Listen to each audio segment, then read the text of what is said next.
So hello and welcome to Long COVID Foundation podcast. Today we have a very special discussion and we have a co-author of our joint publication. We got Louis Crouch and we are discussing long COVID and health justice. So what we've learned from social media, our own experience with social media and problems that we see on social media groups. And all of this will be discussed today, and we will have an opportunity to talk about our recent preprint that we put together. So Luis, welcome to our podcast. It's great to see you here on the channel so that we have this opportunity to discuss the publication that we have recently finalized, the data that we gathered from social media channels and social media groups on Facebook and Twitter. And I would like to say thank you to all these people who participated, who put their answers to the questions that you have created. So we will go into details talking about this paper, but I would like to give you an opportunity to give a little introduction about you. So please take this time. So I have a PhD in economics, but a specialization in the economics of education. So I'm a researcher in education finance, school governance, statistics, and so on. And but I'm not a researcher in health. I don't. So in that sense, I'm a patient more than a researcher, but I'm a patient with research skills. Yeah, and I'm also a policy advisor. I work a lot with governments to advise them on what they ought to be doing to improve their education systems. So I also have a little bit of experience with kind of moving the public policy agenda forward in particular countries, mostly in developing countries. Thank you so much. And I would like to also share how we met. Basically, we are both long COVID sufferers, and as everyone, I believe at that time, but me back in March 2020, there was nothing on the media that was talking about long COVID, and people who started to develop this syndrome went on social media to find answers. What is happening with them. So basically looked for answers from people who are same-minded, who've been in the same position. I came to an idea to establish a social media group on Facebook. So if you haven't joined it yet, so I would recommend you go to Post-COVID Recovery Support on Facebook. It's quite popular now, and this is the only group supported by Long COVID Foundation charity established back in November 2021. So social media groups started to grow in size, and people started to show their frustration why medical practitioners are not taking them seriously. And month after month, the number of people raised more serious questions because the conditions were really debilitating, and people were losing jobs, people couldn't manage with their financial stability. There started to be more children with long COVID. And in this way, we started to think what's going on and where we will get support. So we started to see medical practitioners on social media looking for answers too, because they also contracted COVID and they developed so-called long COVID or post-COVID syndrome. And all these people, without any financial support, without any support from their employers, they were initializing studies, research, collaborative networking events, and as part of charity support, and we started to bring expertise as well from different countries to help people get answers to relevant symptoms. I've met Louis in our post-COVID recovery support group, who I don't know how you found it at that time. That's a big question to me. Well, the usual thing in Facebook groups, somebody already belongs to your group and they told me about your group. So I decided to apply and to join. And, most of these things you find by word of mouth, really. That's how it seems to be working. Yeah, so quite many people at that time came through YouTube channel because they were looking for informative interviews on long COVID to understand the symptoms and what to do, what is up-to-date therapies in terms of supplements, what to take. So basically these people came together to post-COVID recovery support group, and Luis at that time initiated his first survey. And he shared this idea that, yeah, we need to maybe look into data because there are so many people asking same questions and they show similar frustration, why they're not being taken seriously, why medical practitioners are thinking that everything is in your head. And I've supported the idea. Why not? Because this is indeed a very critical and crucial question, what we should do and where care should come from. So we decided to have the survey distributed across different social media platforms. And we got a response. I think it's quite significant. And I will give you now an opportunity to show results that we have obtained from this first study. Sure. And let us understand the main questions that were raised at that time and results that we have received. So please share your screen if possible. Okay. Let me share my screen. Yeah. So the basic question is long COVID taken seriously by primary care physicians? And we're trying a citizen science with what's called a citizen science approach, which is when citizens start producing science, maybe because they're frustrated by the scientific establishment or they want to help the scientific establishment. And basically both motivations are valid. And in this case, it's sort of a little bit patient science or patient-led science. Because we're also both patients as well as citizens. And as Valentina was saying, I had turned, and she had actually started a social media group to deal with long COVID. And one thing that I observed, and I think she also observed, is that people indeed were complaining that their doctors would tell them long COVID is all in your heads. Or a little bit more favorably sometimes, I believe you that there's something wrong with you, but I don't know what to do because the medical establishment has not caught up with this illness. We also observed, or I observed for sure, that a lot of the people in the groups were women, were non-white, were younger, and they were also complaining. And so I started thinking, well, is there a differential here? Are younger people getting psychologized more? Are women getting psychologized more? Are the less educated? And so on. So, but it was hard to tell because if 70% of the people in the group are women and a lot of them are complaining that they're being psychologized, then is that in my head? It's just a perception, a cognitive bias in a sense, or is it really there? So we decided to actually look into it. All right. So we then applied a little bit of citizen and patient science to get at basically two questions. What was the actual numerical percentage of people that were reporting not being believed?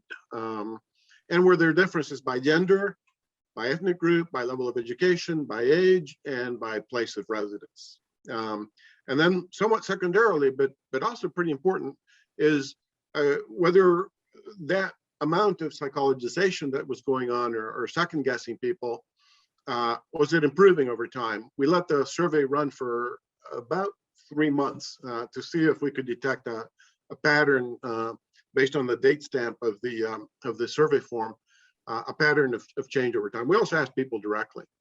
And were people that were being psychologized more also being treated less? So was there a correlate in terms of whether people were being treated less? And basically, here are the quick answers, and then we'll give you some of the detail. About a third were being believed, about a third were being disbelieved, and a third somewhere in between. They were believed, kind of, somewhat. And then in terms of the differences, surprisingly, I was actually surprised, in fact, shocked, I would say. The women were not reporting being psychologized more than men.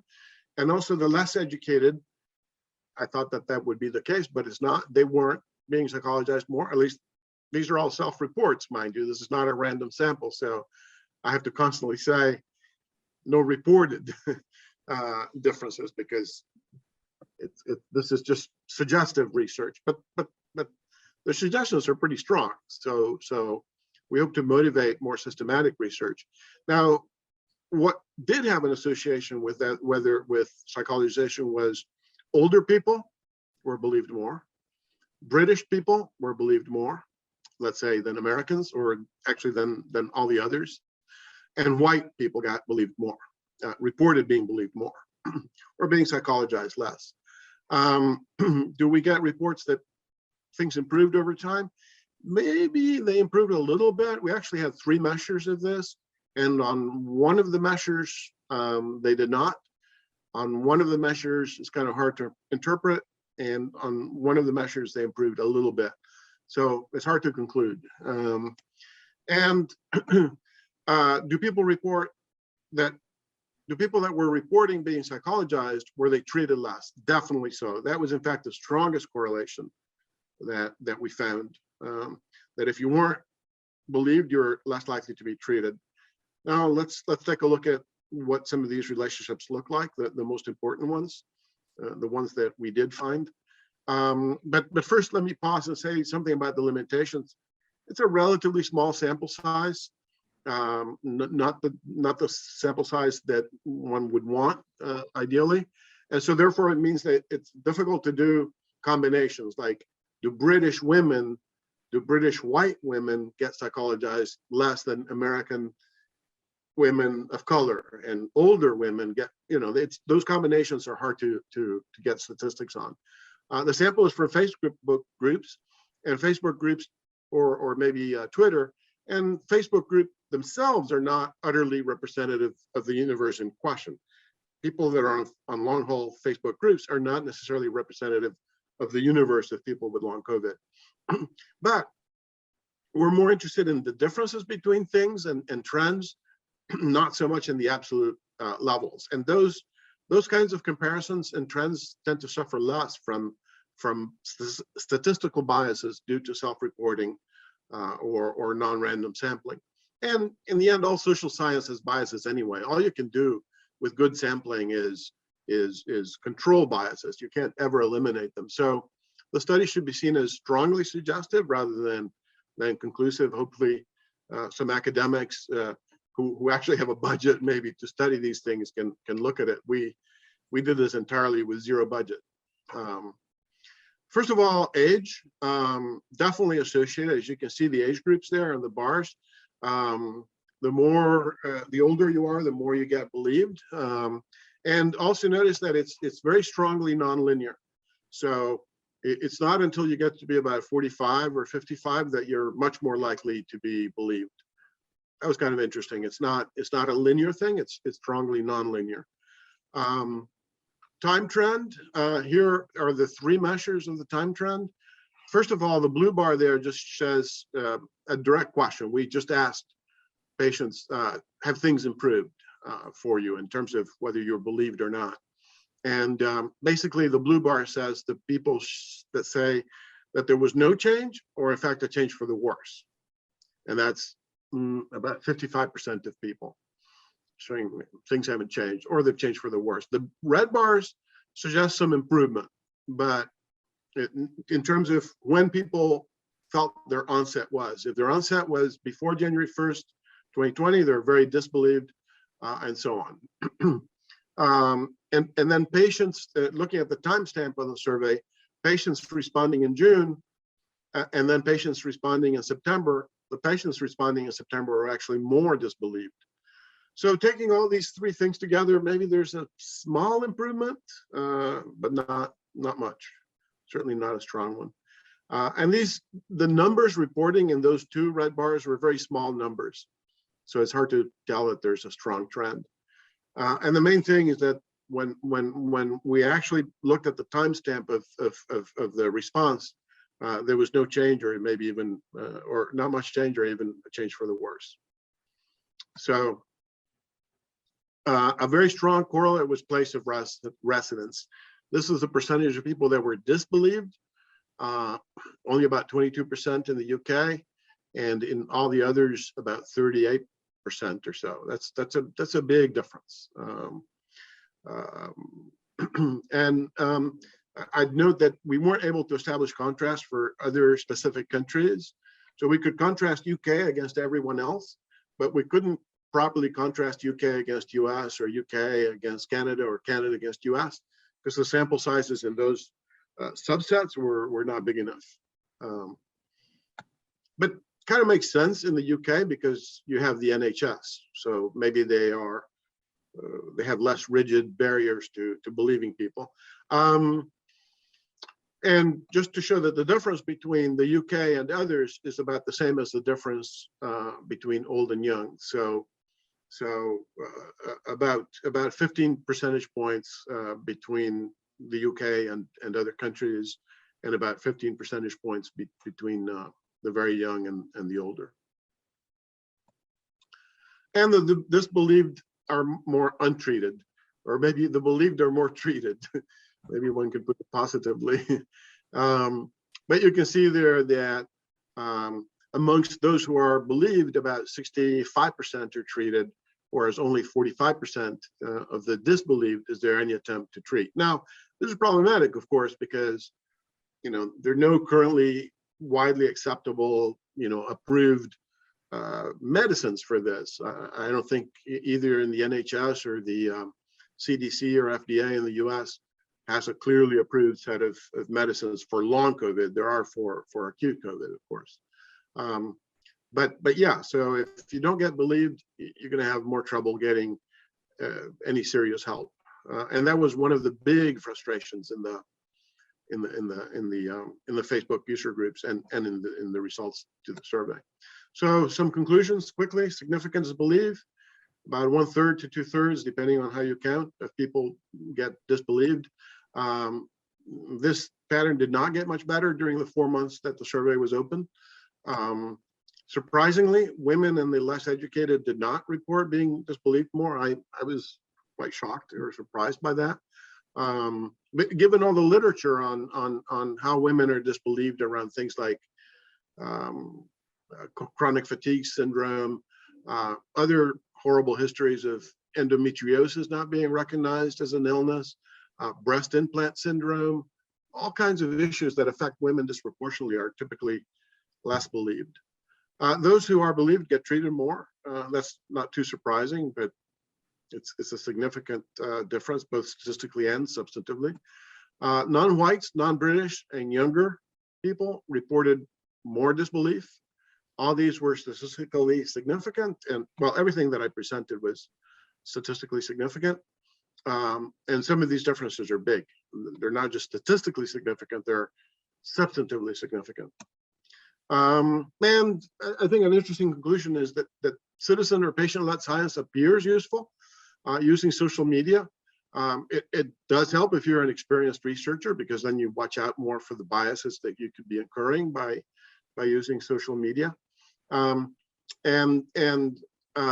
It's probably easier for the hard sciences to do citizen-led science, because there it's a thing of basic counts. So a lot of citizen science in astronomy, where NASA, for example, recruits people all over the world to count objects in space that are not countable by machine learning, or in ecology, the UK people, there's some projects in the UK that are getting citizens to look at bits of the Earth and doing counts of, let's say, polar bears that are hard for machines to do.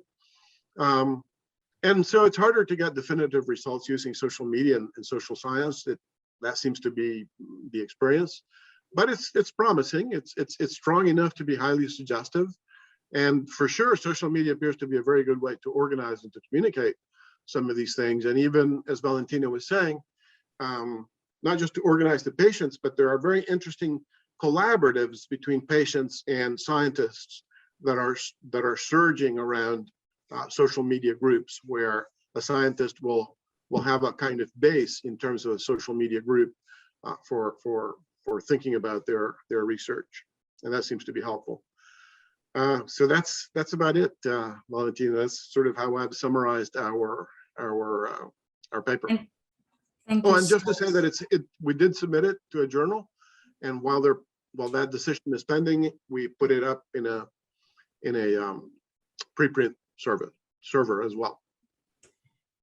So yes, I would love to share this to the paper so everyone could go and have a look and read it yourself and study the results. Maybe more research questions will be risen if you are a researcher, and would be happy to join forces together and maybe do another study at later stages. But I would love to have this open discussion. In your opinion, so we know that people are still disbelieved, and we clearly have seen real examples even within our charity. So there are people who are medical practitioners themselves, and they had to go through very long queues of patients to be seen by an expert, first thing, then being disbelieved, then going through wrong tests, or tests are showing everything is normal. And when people start to bring reports from different clinics, private clinics elsewhere, they're still refusing to accept the fact that this is what it is. So, so there is no, as we see now, there is no clear sign whether people with medical profession who are long COVID sufferers themselves are treated differently. We all are in the same group of those who are disbelieved by the system. I would mention the system, because these practitioners, the first line people who are seeing patients on a daily basis with long COVID symptoms, they're not trained. They don't have policies in place how to treat long COVID at the moment. And we understand the problem. I think from, it's just my personal opinion, is that during pandemic, we've seen huge limitation of resources. All these resources were put into critical care units to take care of acute COVID patients. Now, huge queues for appointments with illnesses as cancer or cardiac surgeries, everything was postponed. Now, we see that appointments start slowly to catch up with these delays that started from 2 years ago. And the resources that are being put to accommodate all those appointments that were missed due to pandemic are again considered not taken to long COVID sufferers. So long COVID sufferers is the group of people, millions of people, who are still waiting in this long waiting list to be seen by an expert. Now, I'm always critical about saying that there are experts in long COVID. I wouldn't say we know real long COVID experts, but it's our mission to find these people who are diverse, who are educated in different areas, scientists who want to learn different domains, because we can't rely only on cardiologists, we can't rely only on neurologists, because long COVID is multisystemic disease, and we need collaborative, joint skills to understand it better and treat it. And this is new phenomena, and we understand this is completely new to all countries, not necessarily to rich countries, it's to all countries, and we see problems everywhere. So question to you, what do you see in America? How the system considers long COVID sufferers now? Any improvement from where it was before? Do people still go to see practitioners covered by their insurance, or they go somewhere else, or they go to seek medical advice somewhere online? Yeah, What is yeah. the Well, situation in all of that, class? all of that's true. I mean, you're seeing people, seeking treatments that are not in the that the insurance companies will not pay for because it's not proven that they work, but they're experimental, sometimes using off-label medicines that have a plausible sort of theoretical pathway in mind. Um, um, but I'm optimistic. I think if more people start writing things like these, and if some of your viewers echo this kind of research, and especially if some of the people that are influential on social media and Twitter pick up this thread and start saying, hey, look at this research, and other people do it, and then maybe some academics will do it more. I think we'll have an impact. And I think, I'm optimistic. A year ago, there were no long COVID clinics. Now there are. Now, it took me 6 months to get an appointment at one. And when I got there, they told me, well, drink more liquids and consider exercising more. I said, that's precisely the wrong advice. And if you guys were paying attention to social media, you would know that people are very concerned with something called PEM, post-exertional malaise, which is not the same thing at all as being tired. Before I became sick, I used to run 100-kilometer bicycle rides. And I would tell you that when I feel fatigued with this, I'm 5 times more tired than I ever was from a 100-kilometer bicycle ride. This is a completely different level. And so I had to wait 6 months, and I was basically told, exercise more. Exercise more. Yeah. But, I'm over exaggerating a little bit. They said, well, consider physical therapy, but that's not a very sophisticated message at this point in the game, because we know that pacing is more important than graded exercise. And if you go to a PT clinic, mostly they're going to say, we'll just put you on a schedule and increase you, rather than paying attention to your symptoms. We'll just increase by a minute a week. And that didn't work for me. In fact, it made me worse.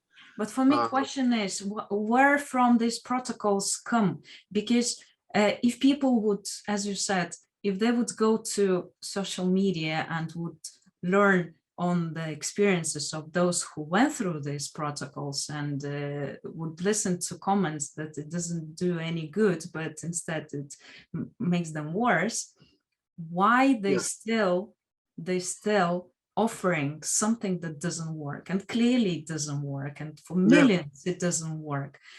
But again, there is investment from government bodies that is put towards still running the same ideas that people need to exercise. You're just being lazy, staying in bed all day, so you have to exercise, and it will give you more energy. So I think, I think the medical profession, like most professions, most professions tend to be a little bit conservative. They do what they've always done. And exactly, they do what they've always done. I think that's the huge mistake. Medics never adopt to new diseases. And if they would do research, continuously do research themselves, without extra funding, but themselves educating themselves, maybe we wouldn't be in the situation we are now on. But I'm still a little bit optimistic. I think we need to be activists. We need to agitate. We need to promote more. But let's say one thing that I've noticed is that a year ago, you were still seeing articles in the serious press, in the serious newspapers, that were raising doubts about long COVID.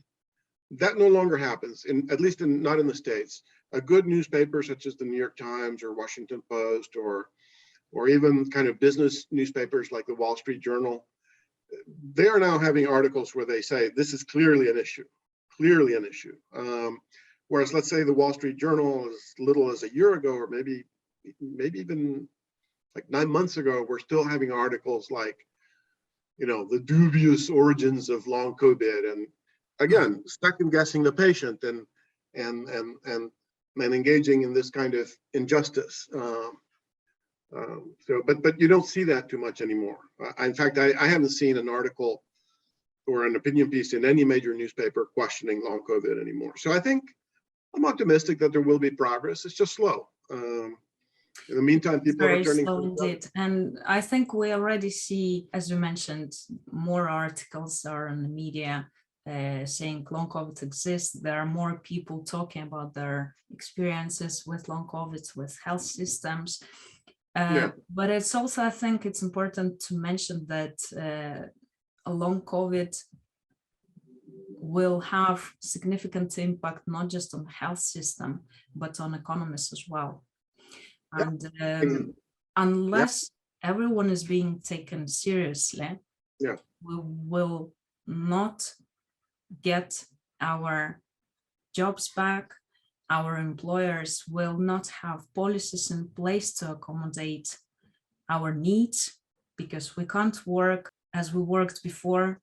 We can't work full time because we're not fit enough for that. Our brains are not as clear as they were before. Despite any solutions that we tried, we are not 100% at the stage where we were before. So I think our governments need to think how to treat us urgently. No, absolutely. We will lose. And they need to recognize that there may be new models of healthcare that we're actually giving birth to as we speak, almost, whereby a medical researcher or a few will hook up with a social media group to try a treatment. In fact, one of the social media groups that I belong to, the organizer, who I think is a researcher by background, but not necessarily, he's already randomizing the people in the Facebook group to try different things. Why not? I mean, it's cheap. If you understand the principles of randomization and controls, why not let people self-organize? And if there's someone in the group that has the energy to say, okay, let's get 100 of you trying this, 100 of you trying that, we'll make some progress. Our healthcare systems would need to change to adapt to the situation we are in. And most probably some new clinics will arrive, who will have expertise, who will have understanding what long COVID is and how to tackle it from different perspectives, not giving exercises, but listening. And that are quicker at taking up the research that is coming out, like Pretorius's research. So you need to be able to move that stuff more quickly into practice. And I'm not enough of a medical professional to know how you do that safely, but it seems that it ought to be possible, rather than relying on the very old-fashioned, creaky kind of public health systems that we have all over the world. It's a new age. Let's take advantage of it. Absolutely. So I think if people would understand the situation, please comment your own experience with medical practitioners. Let us understand where we are now and how long this year was, if you suffer for more than a year. We want to understand the trend and how this belief is changing, and want to see whether more policies are being created somewhere in your country, maybe not necessarily UK or US, maybe somewhere else. Maybe long COVID is treated somewhere else, and we are only two of us who are concerned about long COVID. So please let us know and put in the comments, and I will put links in. And if you're an academic and you want to do a more rigorous version of this research, please go ahead and, we can help. We'd be happy to network with you. And if there are influencers out there that are picking this up and they want to echo it in their Twitter and Facebook accounts, that'd be great. Thank you, Luis, for this time that you've spent with us and shared our findings, summarized all of this into a very nice, compact way. It was all for today. And don't forget to share this video. And we hope that we're going to reach policymakers who will make the right decision and will support long COVID sufferers. So thank you for your time and goodbye. Sure. Thanks. Bye-bye.